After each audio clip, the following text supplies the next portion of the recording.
waxing Lyrical, baby. Hello, Waxers, and welcome to Waxing Lyrical with Mainz and Dutch. I'm your host, Mainz, and my colleague in the danger zone in Rainford is Mr. Neil Dutton. How are we, Neil? Very, very well, sir. Yourself? Good. Week 1 in the books.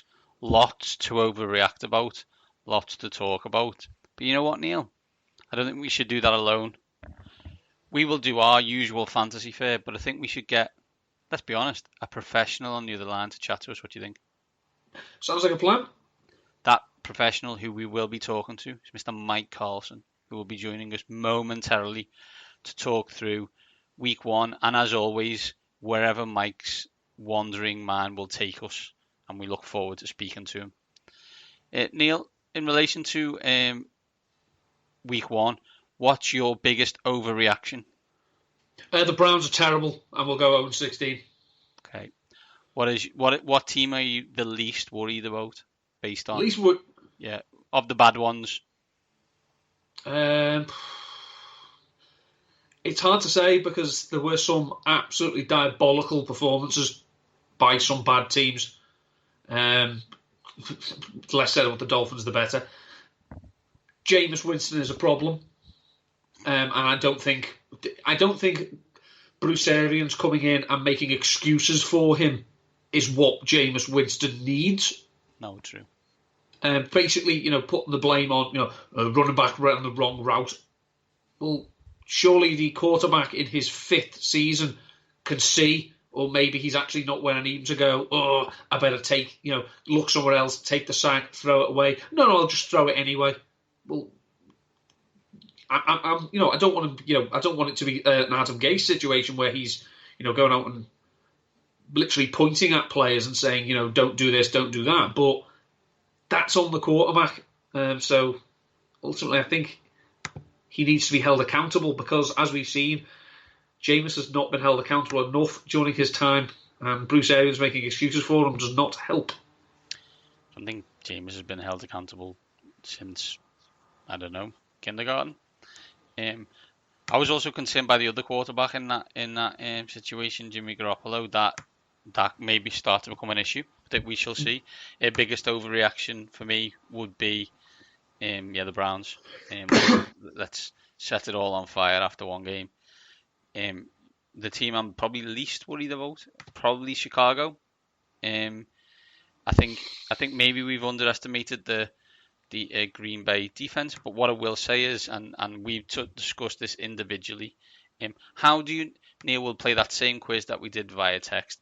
How do you know if someone used to be in the Andy Reid coaching tree? He forgets he's got running backs and forgets to call run plays. The last 33 plays in the Bears-Packers game ran by Chicago were pass plays. They were never more than a score down. That is truly unacceptable. When your quarterback is looking more Blake Bortles than Peyton Manning. Doesn't need to be throwing 33 consecutive times. Doesn't need it. No, not good. So let's park that for now. Let us plug into the mains. Let us speak to Mike. Get his views on week 1 and some news and notes from the NFL, and then we will be back on the other side to discuss fantasy style. And joining us now on Waxing Lyrical, it's an honour to have Mike Carlson back on the show at Carlson Sports. Here's a list of places you may have seen Mike in the past: Sky, BBC, Channel 4, Channel 5, Talk Sport, and now on a podcast with Nat, linked to ESPN. Is there anywhere that this man hasn't covered the NFL in this country? Mike, that's a question. Is there anywhere you haven't covered it for this country? Boy, that would be a tough. But I don't think they've seen me on TalkSport. Yeah, true. TalkSport technologically more advanced than I thought they were. There were a couple. Back in the early days of when BBC did a couple on the radio. I did a couple of those. I did Screen Sport, the NFL and the World League in its first incarnation. What else? Eurosport, but not NFL, just college football and European football and world championships, that kind of amateur kind of stuff.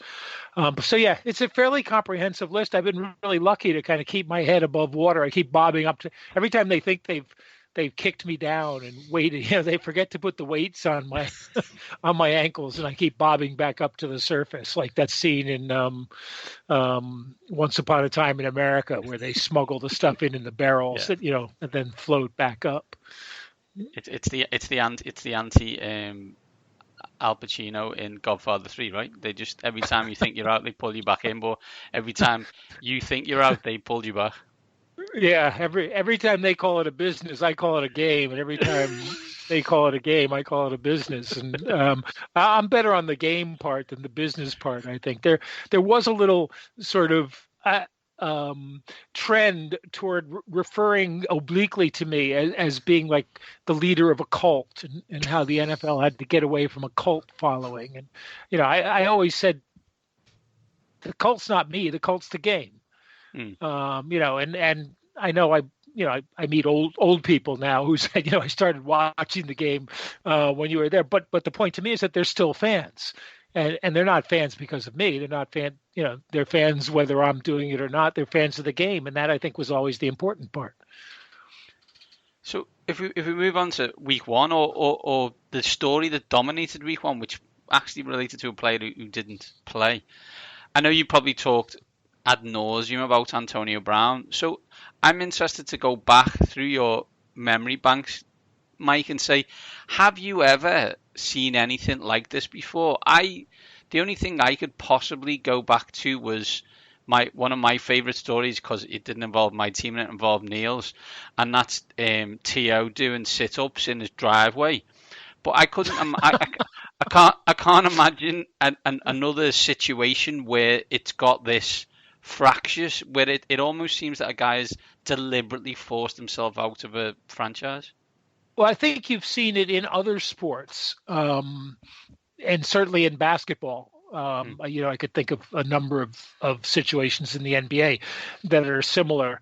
I did talk about Antonio with Nat for his podcast, which is up today, but mostly about the sort of on the field stuff, what it means to the Patriots, and about the Oakland situation, because when he and Le'Veon Bell both left Pittsburgh, it made you wonder about the culture in Pittsburgh that would get, and Nat quite rightly said that maybe Le'Veon and the way that he was handled in his holdout. I'm just watching Dutz get a massage there on the other end of the Skype line. Not me, people. Not me, people. But maybe the way that the Steelers handled Le'Veon's exit is what had some effect on Antonio Brown. But certainly a team whose coach's reputation was very much as a player's coach lost, two of his biggest player, two of his top 3 players, 2 of his top 5 players, depending on what you think of his defensive line and offensive line. And then when AB goes to Oakland, the same sort of thing happens almost immediately. And I don't want to go through the same discussion, but I basically said it was as if these two guys, Gruden and Brown, were both playing for the cameras of Hard Knocks, even before Hard Knocks was there. And it was like a lot of posturing. And this is where the basketball parallel, I think, comes in, because receivers, and to a lesser extent or same extent, defensive backs, are basically the basketball players of American football now. And as the game has evolved, it has become a one-on-one receiver defensive back kind of battle. And they bring to that a lot of the same attitudes of basketball, of individual triumph, and maybe not so much of team play, although amidst all of this, until Brown walked out in that of the practice, or didn't show up for the practice in the last week of the season last year, no one had really ever accused him of being not a team player. we hadn't seen that. In fact, people thought this is a guy who plays really hard all the time. And there had been those internal battles maybe between him and Ben, and complaints, but nobody, it was almost like someone flicked a switch at some point. And I'd love to know what happened in that last week of the season last year before he skipped that practice, if there was something that actually, set him off, as it were. I look forward to that 30 for 30 on ESPN, Mike, where Ben and Antonio and Le'Veon all talk about how it all went so horribly wrong. That would be a good one. You were talking about T.O. doing the sit-ups, and then of course you get the new situation with Brown. It's as if T.O. were doing the sit-ups naked in somebody's driveway, exactly. Uninvited. And this is one that my first reaction, and I still think it's a possibility, was that he would go on, and I'm not unique in this, would go on the commissioner's exempt list. I seem to have been saying this a lot in the last couple of years when these kind of things do happen. But a number of people have pointed out that in effect that's finding you guilty before you actually do the investigation, in that you're being punished. You're still being paid, but you're not able to play. And this one, I've been reading as much as I could about the situation. This one could be a real battle. And interestingly enough, the NFL, I think, is scheduling an interview with Brittany Nelson, the woman involved, but for next week, because she's getting married this week. Yes. And that's almost bizarre, but it also suggests to me that if the Brown theory is right, this would be a reason why it was happening at this point, perhaps. Again, she could not have predicted, or her lawyers could not have predicted the whole business with the Patriots. But once he's at the Patriots, I think it makes him twice as vulnerable, because immediately the public reaction is, "Oh God, it's the Patriots again. It's Robert Kraft at the Asian massage parlor," that kind of thing. So, and it also probably makes the NFL a little bit less willing to cut them the kind of slack they cut Tyreek Hill. For example. So, I don't know. Nobody knows what the truth of the situation is. A lot, I think, will depend on the emails that she says he sent her after the second incident in 2017, which if they happened, were both sort of, what would you call it? Sexual stupidity, offensive, but not physically harmful like the alleged rape in 2018. But no charges have been filed. There's no police case to answer. It's purely a civil matter, and I am always very wary of the NFL turning itself into a parallel legal system. The courts are not perfect. They're easily manipulable by celebrity and by cash, and there are those flaws. But the NFL is obviously a court that is not so much a court of public opinion, but a court influenced and led by public opinion. If something's on video, it's going to get a lot more harsh dealings from the NFL in some situations than if it's not. I think it's what Andrew Brandt said on Twitter at some point today. He said Roger Goodell has punished without without the criminal system, the justice system taking place in the past, and he will do it again. I think Andrew's obviously referring to this sort of matter. Yeah, I mean, if you go back to the Ray Rice situation, the basic take nowadays is that Ray Rice got off with a very lenient punishment in terms of the NFL suspension. Now he hasn't played since then, so that was the end of his career. But the other side of the coin is that the legal system in situations like that, or at least in Maryland, was designed to try to work to keep the family together and functioning if only for the benefit of the children. And as far as we have seen so far, that approach has worked. The probation, the therapy, the psychological treatment, all of that stuff, which was mandated by the courts, has worked. So, as far as we know, but that's the approach of the legal system. And in my mind, it's better than a sort of knee-jerk reaction to public opinion based on whether or not we actually see the event, or whether it's just reported from court testimonies and things like that. Moving on from Antonio Brown to another controversial figure. Now, obviously, listeners to podcast Nat Show, when he speaks to you, you're fond of wearing your hats. Whatnot, different caps. But in terms of other fashion accessories, I'm just wondering, Mike, would you ever wear a $190,000 watch to work? It's funny, last week I follow Bloomberg on Twitter because, they often have interesting stories, serious stories, but they do an awful lot of lifestyle stuff, which is obviously aimed at the financial people. And it was talking about good affordable watches starting at 10,000 pounds. And I'm saying that would buy me 2 cars based on what I paid for my last car.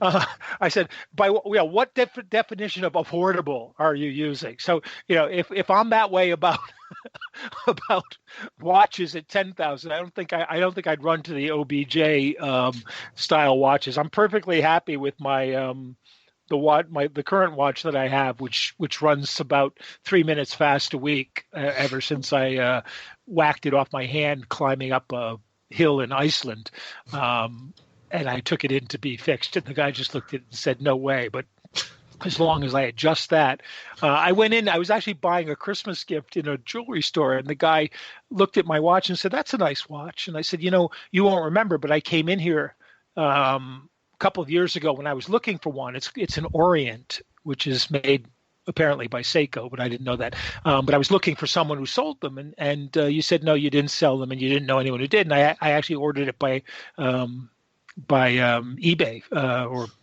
from Germany, and the guy said, "Oh yeah, it's great. It looks just like a Rolex." My shoulders slumped. I said, "I didn't buy it to look like a Rolex. If I wanted to look like a Rolex, I could have bought one on 42nd Street for $5. Although those days are probably all gone now." Yeah. On moving on, and we briefly touched basketball, Mike, and you meant. One thing that's, I don't know if it's an epidemic in the NBA, but something that I think the commissioner and the NBA are trying to stop is tanking, and trying to stop people paying their hard-earned money to watch teams that don't try and win. There's we're not saying they're deliberately trying to lose. What we're saying is the people on the field or on the court are not good enough to win, I guess. Miami on Sunday put forward one spectacular show of garbage, I guess. I'm trying not to swear. And I think given some of the trades they've made, the assumption is that they are not trying to win. How do you feel about that as a concept in the NFL? It's an interesting one. One of the things in basketball and not in hockey, strangely enough, hockey's the one sport where you never, even in baseball, when your season's over by the end of August, you start bringing up players from the minors. A lot of teams will dump star players in August to get something for them. In basketball, you often get teams that will rest players in March, say, and before the playoffs to get them fresh for the playoffs. And of course, in basketball, where 1 or 2 players can make a difference in your whole team, sitting them down makes the team much less effective. And by the same token, when they become free agents, they now tend to want to go where there's other star players and, make life easy in a sense to win championships. And I find that, very easy to spot and kind of unsatisfying. In football, it's a little bit harder. tank to me is the wrong word to use, because tank implies you're deliberately trying to lose games. And I think what Miami is doing is kind of what Cleveland did when Sashi Brown was the general manager there. We're building the team for the future. We're coming in with a new coach. We've got to clean house. We've got to get our salaries in line. We want to pick up draft picks so that we can pick up a lot of good players.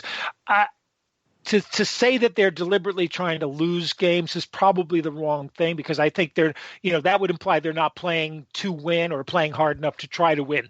Yes, they looked lousy. Oddly enough, the part of the team that might have looked the worst was the part that's supposed to be the best, which is their secondary, which has, a number of really good players and got carved apart. But I think what we saw on Sunday was probably a mix of not having that great a roster, but also a young coaching staff that right now may not have the team going in the right direction and may not be as savvy as they think they are, which is a syndrome which might apply to a lot of Bill Belichick assistants who go into head coaching roles. I think Brian Flores is a really smart coach. He might be in the head coaching role a year too early or 2 years too early. He wasn't actually the defensive coordinator in Miami, in New England last season. Patrick Graham, who's kind of his de facto coordinator, and it was a coaching assistant. Everybody may be being bumped up a little too fast. There's more to coaching than just X's and O's on one side of the ball. It's man management, it's team management. He and his front office are presumably on the same page because they come from the same background. So I think they know what kind of players they want. But right now, their ability to get top quality players that they want is probably somewhat limited. I think they decided they could live without Laramie Tunsil. That Dave DiGuglielmo would be able to coach up Julian Davenport in ways that Houston had been unable to, or maybe somebody else. I'm not so sure. I mean, I know they could live without Kenny Britt. Britt had one nice catch for a touchdown on Sunday, but it was pretty much a typical Kenny Britt performance. With one really nice play and a bunch of not so good ones. So I just avoid using that word tank. If partly having played the game, I know how hard it is not to play hard. I played him once or twice in games where we were being beaten pretty badly, and you lose your enthusiasm for it, but you have to keep going, because when you start playing at 50 or 75 or 80%, that's when you get hurt. It's when guys really pound you and take advantage of you. So in that sense, I think using the word tank is probably erroneous at this point. Plus, you don't know how bad everybody else is going to be. The Dolphins know that with the roster they have, they're going to be one of the first 3 draft picks probably. I'm not convinced that Arizona will continue to surprise us like they did in the fourth quarter against Detroit. And there's 1 or 2 other teams that will probably not turn out so well. But look at Bruce Arians and his Arizona teams, which always looked like they should be really. Well, not always, because he had a couple of teams that were pretty good, but when the injuries started to come to the quarterbacks, as they usually do with Bruce Arians, because they tend to stand there, waiting to throw deep passes and get killed. But he always was able to coach those teams up to like 8-8 records and beat Seattle. He had some remarkable ability to beat Seattle with really bad teams or bad offensive teams. So it's hard to tell at this point. But yeah, if I were a Dolphin fan right now, I'd be, kind of booking my 2021 calendar for the season, and seeing if I could trade future ticket picks for present ticket picks for future ones, something like that. South Beach is looking much better than, I'm going to say, Joe Robbie Stadium, because I'm old. Right I mean, what are they going to do? And this to me was always one of the problems with or still is with a London franchise.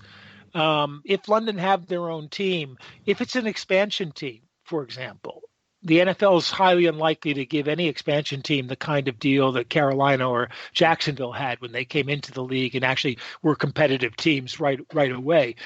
If you have an uncompetitive team in London and you're playing most likely 2 games at home in a row and 2 games on the road in a row to save on travel problems, you could quite easily come back at a point where you're playing your second homestand and you're already, say, 1-4.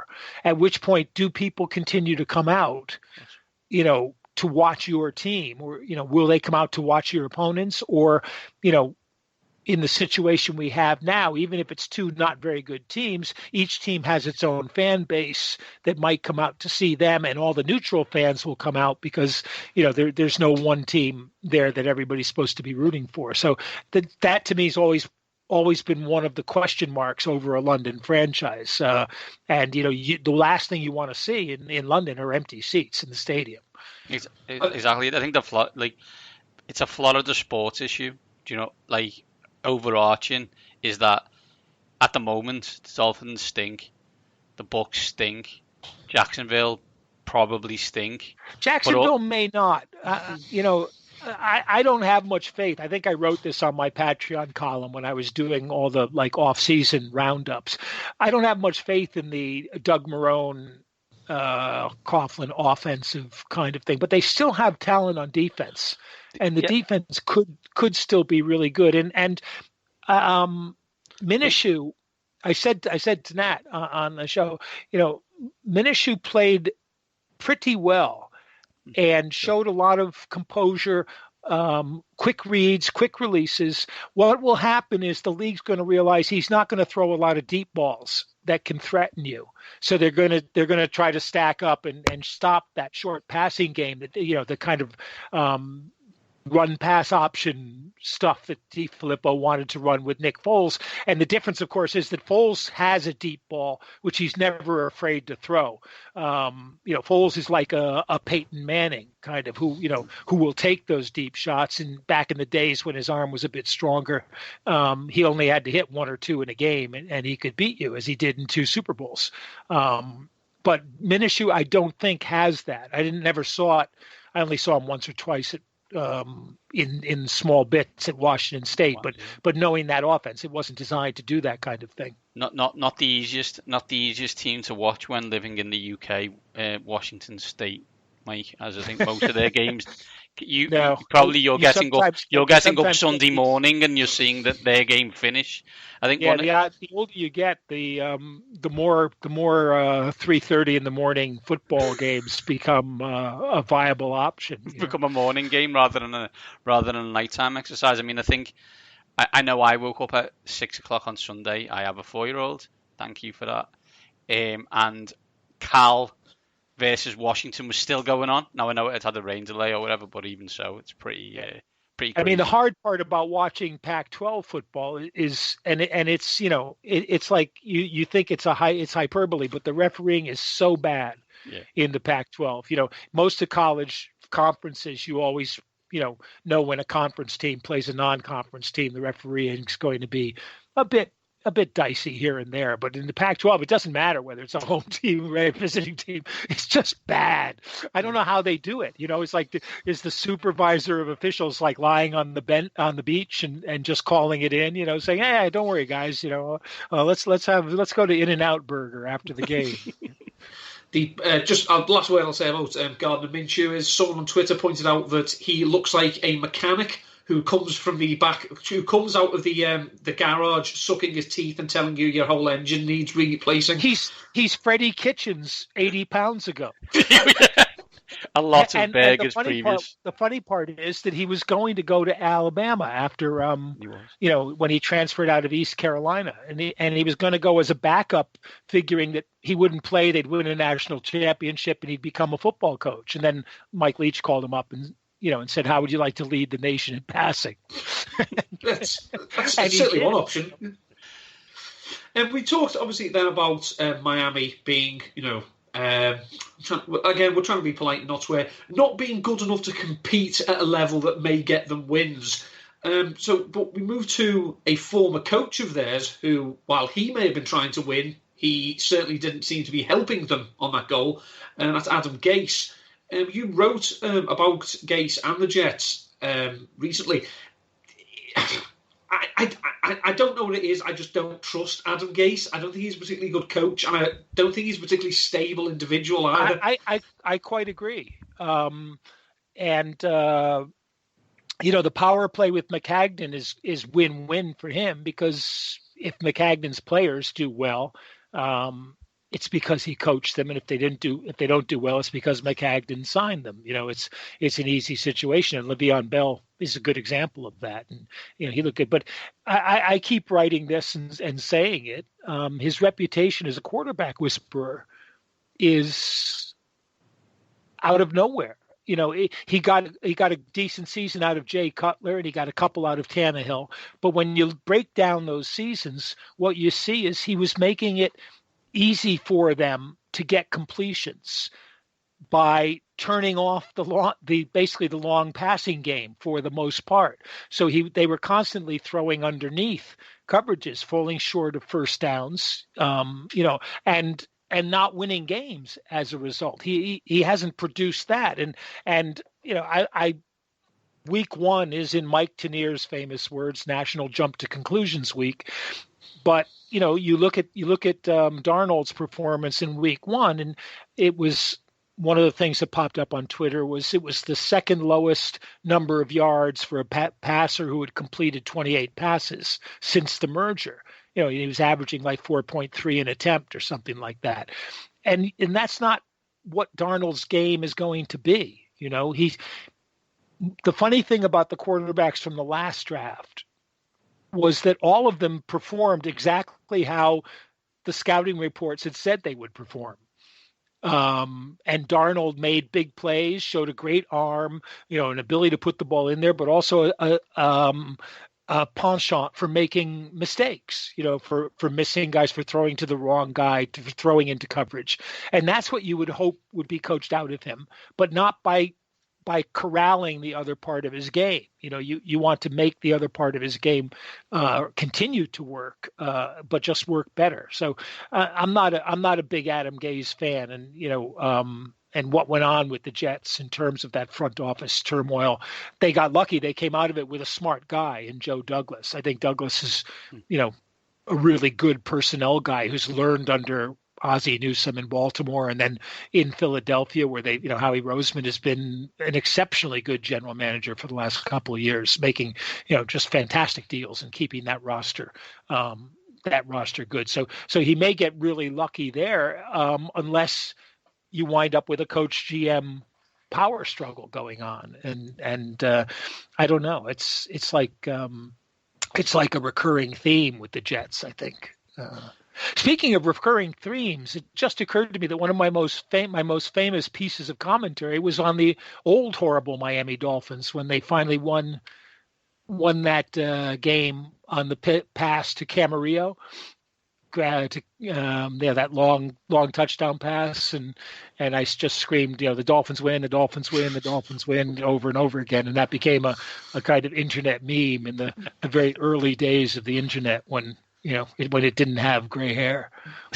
See, one of our friends and the person who introduced me to the NFL, and by extension yourself, Mike, he's a Jets fan, and he just asked me to ask you: do kickers just become cursed when they get to the Jets, or do they just have like picking up cursed ones? Yeah, there's a couple of teams that would ask the same question: the Bears, the Chargers. And God, that guy didn't do very well, did he? Yeah, he didn't look like a kicker. It looked like you've like won a draw or something. They've done like a draw from the stands. That guy can kick. They were going to use him as both kicker and punter. Yeah. To save a roster spot, and it's been actually Ty Long was doing that in Canada. A lot of guys do that in Canada, and but they signed Sam Ficken, which is great because he played at Penn State, was it? When I was doing Big Ten games, and I used to love just taking the opportunity to say, well, and now we're going to get a Ficken extra point or another Ficken field goal coming up. It was great. I never got tired of it. The audience probably did, but the management at Eurosport probably did, but I never did. Mike, it just been announced by one of the Chargers beat reporters that Hunter Henry suffered a tibia fracture to his left knee, and is obviously out. There's a couple of teams, Los Angeles nearly said San Diego again, done for the 47th consecutive week. The Los Angeles Chargers and my team, for my sins, Washington, who permanently seem to have players get constantly injured. And I guess my question is this something that those franchises are doing wrong to allow That's that a good situation to question? Which I don't have an answer to. The Chargers every year seem to, on paper, always be really good and then start losing people. And like last year, I thought they were exceptionally good until the end of the season when the Patriots figured out that you could just keep running on these guys and they didn't have enough bulk to stop you. The Skins have had, 3 years in a row now with a really bad run of injuries on the offensive line, especially.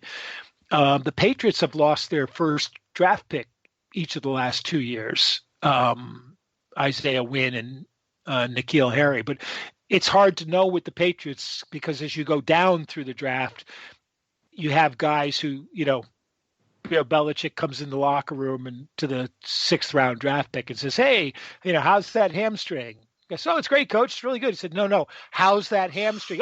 He said, really hurts. I said, good. You're going to go on IR for the rest of the season, as a IR, guys. But up at the top. But I mean, you could look at the way people train, and my instinct was to say, because we have much less contact in preseason, and because teams now play their starting players much less when there is contact in preseason, I think injuries are more common now. Why there should be rashes of injuries on those teams, I don't know.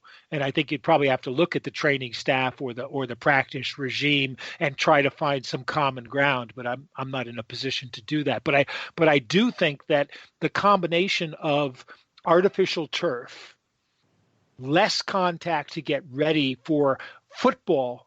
You talk about guys being ready to play, like being in great shape, having speed, but football shape is not the same as being in shape. You have to adjust to that.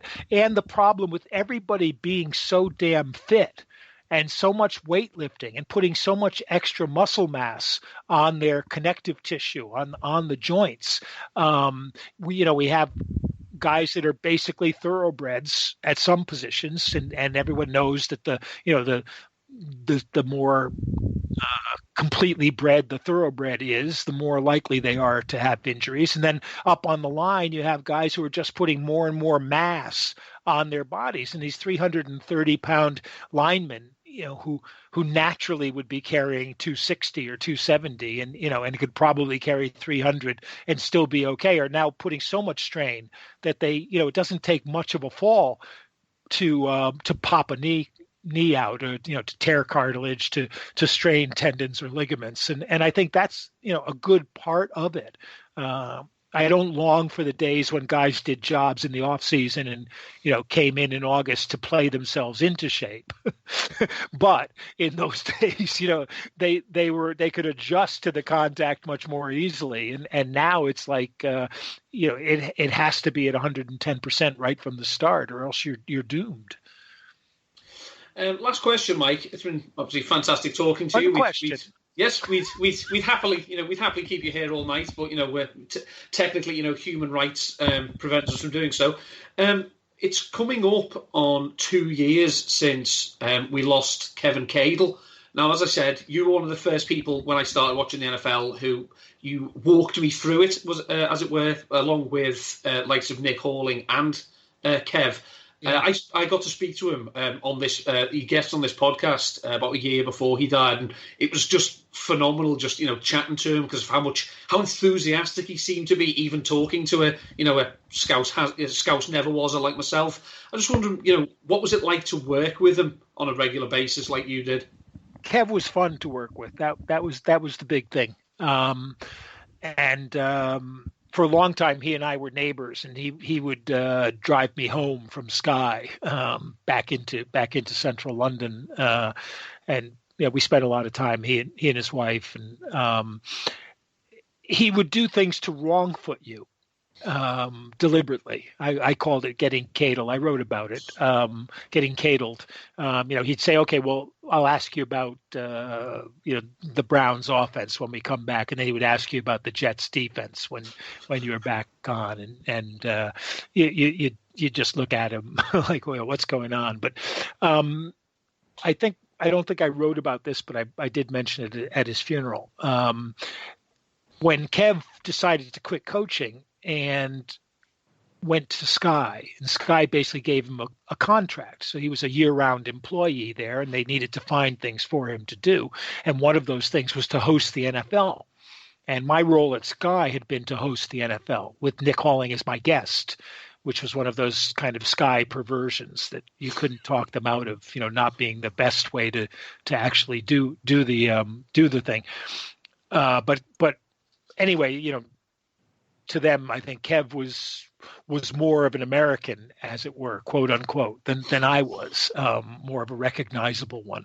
So anyway, being Sky, they didn't bother to tell me. The producer went on holiday, thinking that one of the executives was going to call me. The executives couldn't give a toss, and I got a call from one of the junior people just saying I ought to find out what was going on. And so eventually I did. But in the meantime, Kevin knew, and we had lunch, and we were talking about things he could do in his new career now that he'd given up coaching, and I was making suggestions. And later on, I said to him, I was lucky because that was when Channel 5 decided to pick up American football, happened to be at that same point. And so I was, lucky enough that they hired me to do the other role, the pundit role as opposed to the host role. And that, that's lasted for a long time. But anyway, Kev and I got together at some point, and I said to him, I was pretty upset because you knew that you were doing the show and I wasn't, but I didn't know. And Kev looked at me and said, "You didn't know?" I said, "No, nobody told me." He said, "I just thought you were being like the nicest guy in the world and you didn't want to bring it up because it would be embarrassing for me." So I wasn't going to bring it up. And so, basically what could you do? We just laughed, and it didn't affect our relationship at all. But he was one of the most positive people that I knew, and much more so than I am, as kind of like relaxed. And I'm more of a cynic. I'm more of the guy sitting in the back of the room throwing spitballs at the teacher when or correcting him. So I think we sort of got along really well. We complimented each other when we were doing those shows, and it was always good fun to work with. And Sky had let him go, and we did a couple of podcasts together that for a thing that didn't last. But I did those with him, and then he was supposed to come on the radio on TalkSport with Matt and I on the Sunday when he got really sick, and he had been sick over the weekend. But he sent me a text saying, "I can't make it. I'm really ill. I'm gonna go." And I sent him back some snide comment, about manning up or something like that, and then said, "Okay, we'll do it next week." And he said, "Fine." And then I got home early in the morning, got a few hours sleep, and then the phone rang at about, I don't know, it was 6:30 or 7 in the morning. It was Carl Bauman, who had been the producer at Sky And Carl said Kevin had died, and it was not only totally unexpected, it was tragic the way it happened, because it could have easily been prevented had people been more proactive with taking care of him, instead of sort of sending him home with paracetamol and figuring it was just a fever that was going to go down. So it was. I know the anniversary is coming up next month, and it still bothers me, because he was much too young. Not just in terms of age, but in terms of attitude and positivity. And he had I remember when we were doing World League, and the first time we went up to Scotland to do the Claymores, and, I was just shocked, because how when we would do games, we'd get people coming around asking for autographs, take pictures, that kind of thing. But Kevin was absolutely swamped up there because of his coaching basketball in Scotland before he'd come down, and so he was just a major figure on the sporting scene in Scotland, or at least on the sort of American quote unquote sporting scene, and it was exactly what you would expect if you knew Kevin at all, because everybody felt like they were his friends.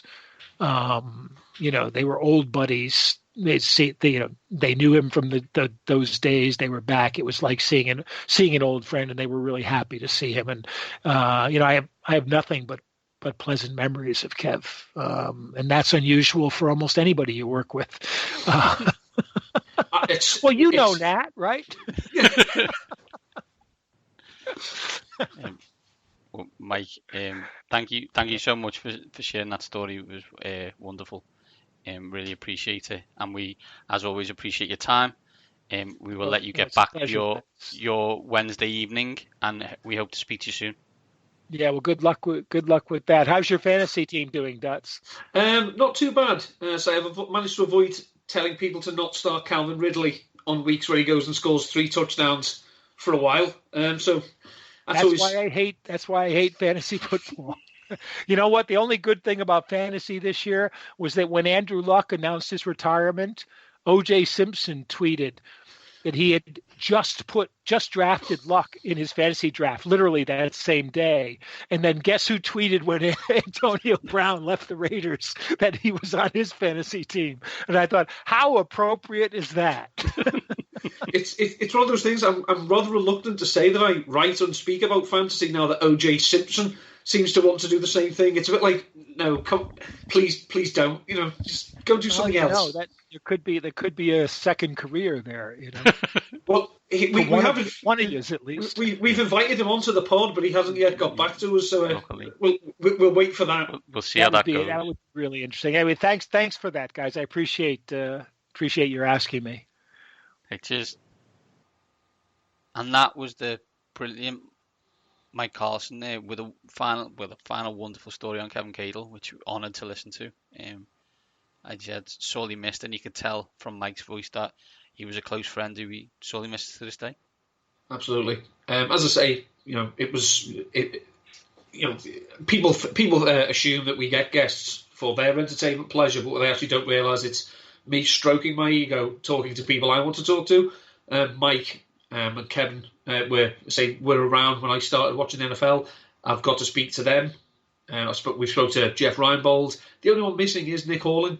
But we'll try. But he's a tough man to get hold of, and obviously doesn't do the NFL now. But no, great to talk to Mike, and great to hear that story about Kev. So let's move on from the news and notes section, Neil, and let's move on to fantasy, usual, and let's find out who Dutton is loving in week 2 with his fancy darling of the week. Hello, darling. Person I'm loving in week 2 did absolutely diddly squat in week 1. If you look at the stat sheet, didn't do a damn thing, but the opportunity for him to do great things is just around the corner, and that is Mecole Hardman of the Kansas City Chiefs.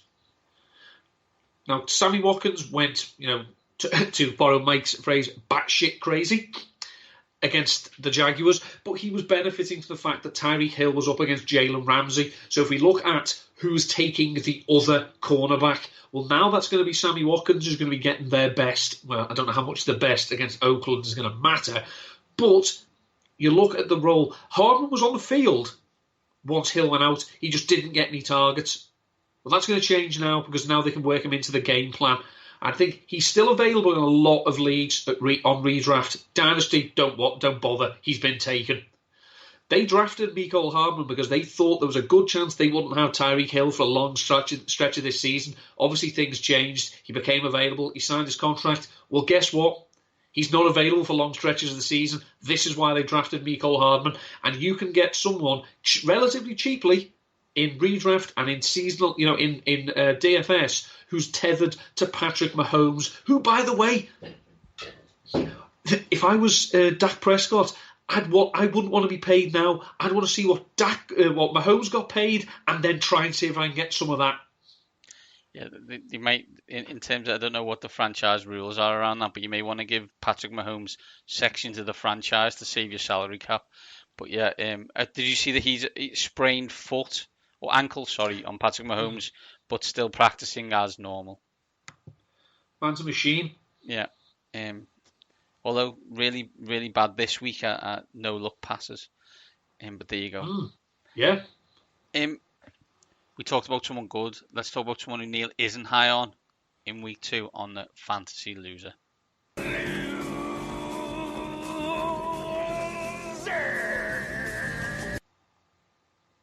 This is just a general thing. We talked then about bad teams and which bad teams could get better or which bad teams, do we have hope for. Please, if you have any Miami Dolphins in your fantasy teams, please don't start them. There is no point. There is no upside to starting a player for Miami Dolphins. Not going to get enough. They don't look good enough to protect their quarterback. They don't look good enough to punch holes in the running game. I just can't get excited about Devontae Parker and Preston Williams. Preston Williams is an intriguing dynasty stash. I just think they got marmalised last week against the Baltimore Ravens. I think Belichick is going to go for 60 just to get one more than the Ravens got. 18.5 is the line for those interested. Weirdly, I think that's a lot, but yeah. I think I was speaking to Mike and I didn't really get quite to finish what I was saying, but the issue for the Florida teams is that people care more about college than they do about the NFL. So, not only are the Miami Dolphins not going to be very good, but there's going to be about 4 people for the home games because either you're going to be at South Beach or you'd rather go and watch the U or Florida State. Do you know what I mean? It's not some UCF probably even. So it's a tough one. So I would avoid it in Miami Dolphins at all costs. Seems like a sensible approach. Neil, it's time. It's that time. Let us give our people our thoughts on our daily fantasy teams of the week. Mainz and Duts daily fantasy team of the week. Show me the money. Neil, first of all, before we talk about week 2, let's talk about the genius that was your week 1 fantasy team of the week. The triple stack in week 1 of Lamar Jackson, Mark Ingram and the Ravens defense pretty much won my contest before most of the other people got out of bed. Friend of the show, Jonah, he basically took our advice on the Sky NFL Challenge. I think he was something like 28th in the entire country just based on that stack. So it was a good week. Tragically, I wasn't as exposed to that lineup as I should have been, so I didn't make an awful lot out of it. But it was a good start, but can only go downhill from here, I fear. Of course, Neil. So let's start downhill with your QB, please. QB is a person I've not been the biggest fan of in the past, but he is fun, and that's Josh Allen. The Buffalo Bills are playing the New York Giants. He's 5,300 on DraftKings. Last week, he completed 24 of 37 passes. That's 65%. That's for Josh Allen. For a career-high 254 yards and a touchdown pass. He also rushed for 38 yards and a touchdown. He has 9 rushing touchdowns since entering the league. He hasn't played 16 games, so that's a ridiculous rate. The Giants looked like utter dog shit on defense. Now, don't get me wrong, Dallas were very impressive. We can't take that away from them. But I don't see how being an impressive offense really means you don't have to cover people. No, and it's interesting because I think there was kind of this kind of groundswell that people toward after watching a couple of preseason games that people thought the Giants were going to be like okay. Like I wasn't in that groundswell. They're not very good. Like I support a team in the NFC East, but I don't support the worst team. Yeah. My QB1 is your QB1 from last week. It's Lamar Jackson. And people will be like, oh, well, Mainz, you don't want to go back to that well after the performance that he put in against Miami. Well, people, he's playing Arizona, who did okay against the Lions in the last quarter, but before that were pretty putrid. And the Miami Dolphins were the 31st rush defense in the league last year. And on the touchdown in our Slack, we did bold predictions, and my bold prediction was that the Ravens would rush for 250 yards against the Dolphins. They did. The worst rushing defense in the league last year was the Arizona Cardinals. Lamar Jackson may not throw it as well as he did against Miami, but he might have a chance as they still know Patrick Peterson in this game for the Cardinals, but also I expect him to run a little bit more. So at 6,700, I think he's still a good value. Yeah, last week he became the 7th quarterback in NFL history with 300 pass yards, 5 touchdowns, and a 158.3 rating. He's also the youngest player to ever achieve this.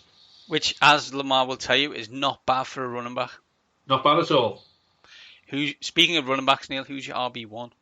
8,700, Ezekiel Elliott. Dallas Cowboys against Washington. Zeke has... Where's the stat here? He has 18 touchdowns in 19 career road games, and he has at least 100 rush yards in 4 of his last 5 on the road versus NFC East opposition. The Eagles kept the Giants at bay with their ground game, but obviously, Doug being Doug, he didn't commit to one back over the others. Washington, sorry. You all look the same to me, Saints. Whereas we know that it's not a timeshare in Dallas. They are just going to feed Zeke. So 8,700, I'll have a bit of that, please. Yeah. I wasn't convinced that it was that what was going to happen at 17-0 or 27, but I knew we'd get beat. RB1 for me, Neil, is Austin Eckler. The Chargers are at the Lions. He scored 3 touchdowns. I don't think that will be replicated. That's not what we're saying. However, 150 total yards and 6 catches can, and that's what I would expect. This Austin Eckler is like the kind of player that Phillip Rivers loves in his offense. That kind of scat gadget, can run tackles, but can catch it. Perfect for Phil Rivers, and I'm not convinced by Detroit. No, and obviously another headline that we did discuss with Mike, that Hunter Henry is now done for the season. So our friend JJ Zachariason, late round quarterback, did say, he just tweeted, if Hunter Henry is out for an extended period of time, it's also really good for the running backs. Without him last year, we saw running back target shares jump by about 5% versus 2017. Tight end target shares dropped by about the same amount. Eckler keeps getting more valuable. As I say, 154 yards from scrimmage and 3 touchdowns were both career highs, and he has scored a touchdown in each of his last 3 games. He's 6,100. Who's your running back 2, Neil? Running back 2 is Leonard Fournette. Now, obviously, a big part of Fournette's appeal this season was that he's pretty much the only running back they've got of note. And also, he was going to be involved as a pass catcher. Now, obviously, Nick Foles has gone, so things have to change in that offense. Now, last week, he had 94 yards from scrimmage.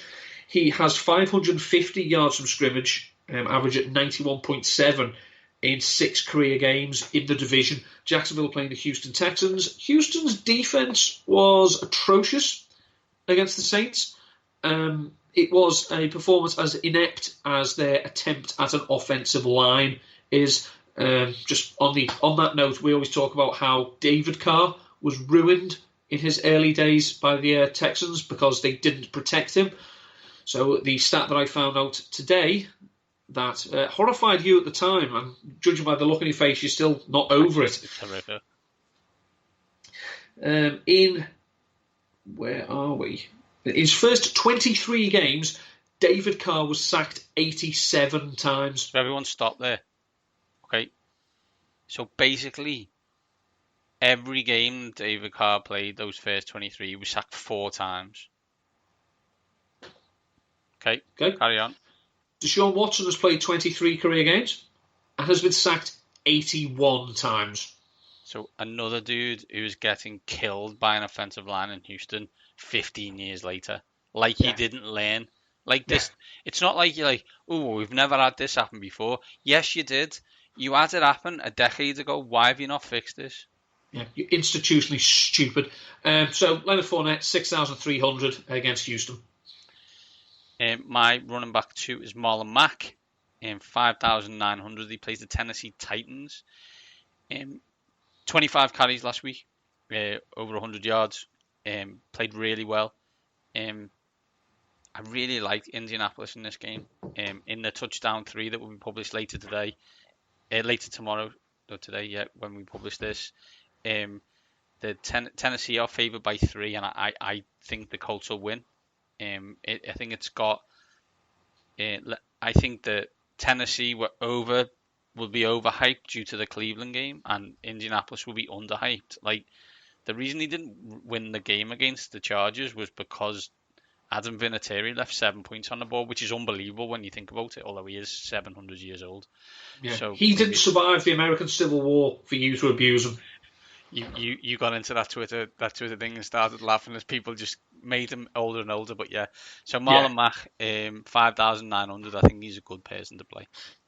116.5 rushing yards and 5 per game and 5 TDs in his last 4 games, and he has scored a rushing touchdown in each of his last 2 games against the Titans. He looked bloody good, and Evan Silver did point out earlier today, it looked a bit like the Colts were trying to hide the quarterback to an extent. Now, that Jacoby Brissett didn't throw that many times, didn't amass that many yards. Brissett's not a bad player, but I think they're trying to maximise his efficiency by leaning on Mack and the ground game.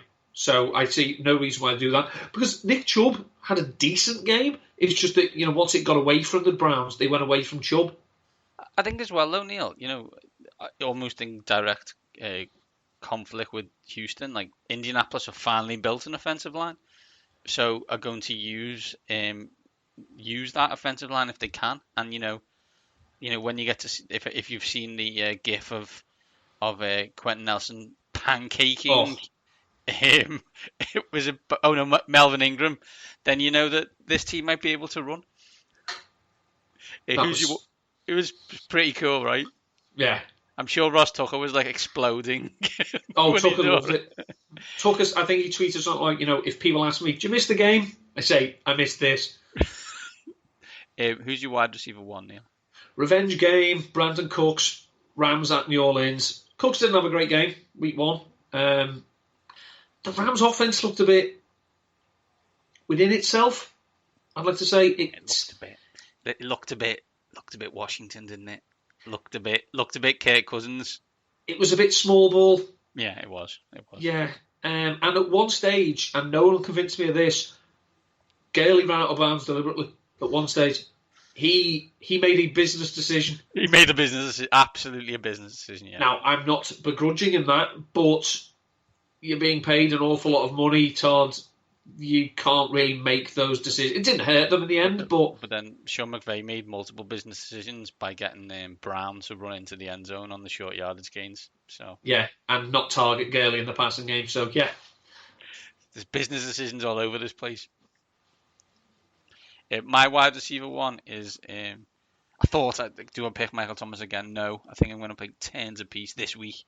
I'm picking Nuke Hopkins. He is playing Jalen Ramsey. Is that a concern? Well, it would be if it wasn't Nuke Hopkins, because I think he's cornerback proof. He is 8,100, and I love watching him play American football. In their last meeting, Andrew Hopkins had 12 receptions for 147 yards. and he has at least 7 catches in his last 5 home games against the Jags. I don't think he cares who's on him. He doesn't. He's equal opportunities bully. Who's your wide receiver 2, Neil?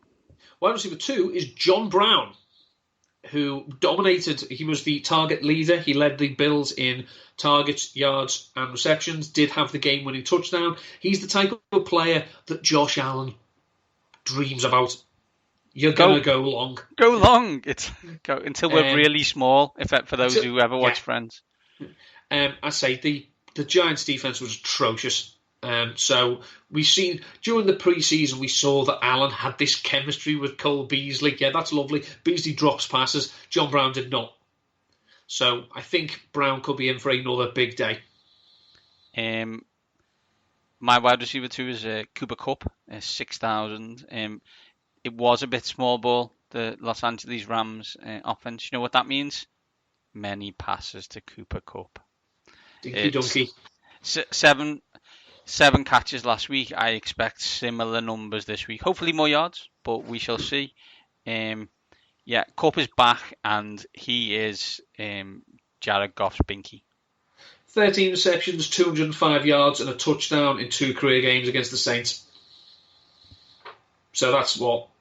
A lot. 6.5 and 103 yards and half a touchdown a game. I think we'll take that. We'll take that. Who's your wide receiver 3, Neil? 4,800, Mecole Hardman. Playing the Raiders. Nice. Who didn't look terrible against the Broncos, of course. Were they your biggest surprise in terms of that you thought I thought they'd be terrible? I picked the Broncos to win that game. So I was surprised. Yeah, I think you have to say that was the biggest surprise because I didn't expect the Titans. I thought the Titans would be competitive, but I didn't expect them to take the Browns out of the tool shed. I didn't expect the Raiders to win. And I certainly didn't expect it to be a game that looks a lot closer in the scorebook, but really was not. Yeah, if there's many teams that, are hovering over the panic button. If I was Denver, I'd be hovering over said panic button. My wide receiver 3 is Michael Gallup, Dallas at Washington. I'm going to get in really close. Amari Cooper, you're not getting paid because this guy's the number 1 receiver on the Dallas Cowboys. And correct me if I'm wrong, Neil, he runs there fast. Yep, a very apt name. That's all you need to do to beat Washington. Like Deshaun Jackson was reimagined, brought back from the dead, and told to run in a straight line and caught 2 balls for 100 yards. Do you know what I mean? Like, he's gonna get behind the defense. I'm gonna go how again, and he will score 2 touchdowns for 140 yards or something. There was a tweet. It was Pro Football Talk tweeted out that Deshaun Jackson now has 31 50-yard touchdowns in his career, and friend of the show Denny Carter tweeted, "Weird how they all seem to have been against Washington."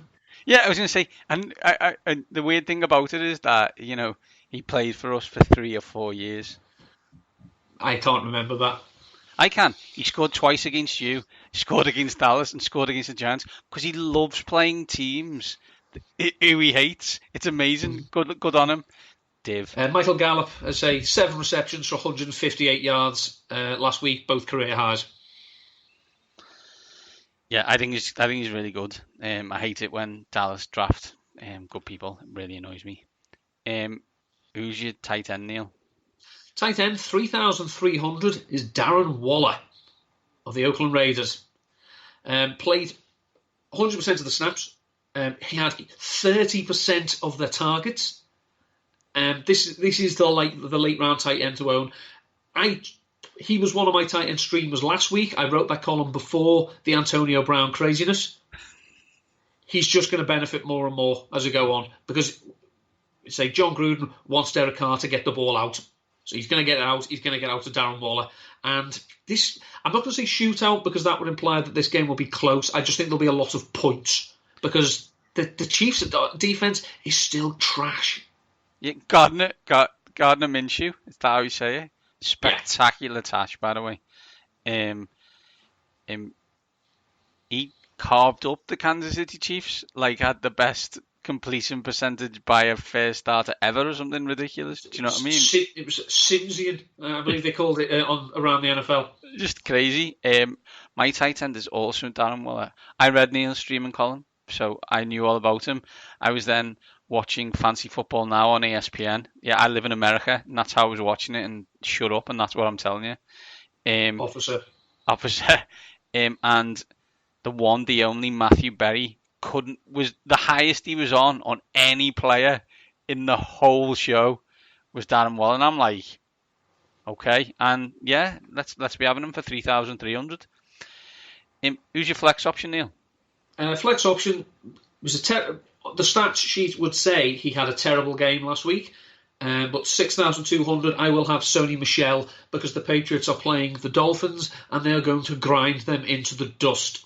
So Sony Michel may not get 100 yards, but he will score 2 touchdowns. This has got Alabama versus Rice, or Middle Tennessee State, written all over it, hasn't it? Oh, I don't know what film it is, but it's a film with Gerard Butler where he's angry and shouting, and just to narrow it down, and he uses the line, was it, "I'm going to bring the whole corrupt temple down on your heads. It's going to be biblical." That's what I suspect this is going to be. I don't disagree, Neil. My flex is one of your wide receivers. That is John Brown. Smoke. Yeah, he is the number one wide receiver in Buffalo because he meets Josh Allen's requirements of running far, so he can throw it far. Because let's be honest, not much touch on them there balls when he's throwing it for Mr. Allen at the moment. 7 receptions, 123 yards. More of that, please, against a really bad Giants team. If they lose this game, does Daniel Jones play week 3? No, Eli's still alive. Okay, shame. Can't upset Eli. No. Who's your defense and special teams, Neil? New England Patriots, 3,700. They're going to destroy the Dolphins. Yeah, it's yeah. I'm sensing a theme in your weekly team of the week, which you seem to why not strategy of let's follow around the Miami Dolphins. My defense and special teams is the Houston Texans, and they're playing Jacksonville at home. We now have a week's worth of tape on Gardner Minshew. I'm sold on the Tash, but I'm not sold on him being a adequate quarterback. They need to be better, Houston. Need to be better because the GM has cash checks for their coach, and it could cost them long term if they don't become good really fast. Yeah. Their GM's going to get the coach fired. Okay. JJ Watt, who didn't make any dent in the stats on Monday night, has 9.5 sacks and 3 forced fumbles in his last 6 home games against the Jags. Tasty. Neil, let's recap. Quarterback. Josh Allen. I've got Lamar Jackson, running back 1. Ezekiel Elliott. I've got Austin Eckler, running back 2. Leonard Fournette. Got Marlon Mack, wide receiver 1. Brandon Cooks. Got Nuke Hopkins, wide receiver 2. John Brown. Cooper Kupp, wide receiver 3. Mecole Hardman. And my God, I've just realised how fast this wide receiver core of mine would be. That would be all awesome. Stood up. Yeah, I've got Michael Gallup, tight end. Darren Waller, no slouch himself. Same, flex. Sony Michel.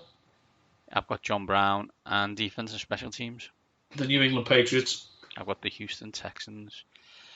Neil, prior to this week's games, where can people catch you? On the Twitter at EndUp13. This week I have had my 5 stats to know through week 1. That's on number 5. The wide receiver target report. That's on RotoViz. And the tight end streamers, also on RotoViz. One name may appear again. Shocking. Hey, if people aren't going to pick him up, I'm going to keep it. Yeah, well, that's the point of the article, right? People don't pick him up, then he's still a streamer. Yeah. The touchdown 3 week 2 is out Thursday, which is tomorrow when we record, but today when you're probably listening.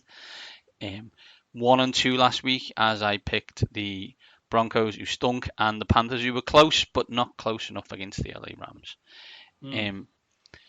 Let's see whether I've overreacted to the games or not. Please read at thetouchdown.co.uk for more details. I am at Mainz7 combined. We are at waxing_lyrical. Hope you enjoyed the show. We have. Pleasure as always to speak to Mike, but these top guys are now out.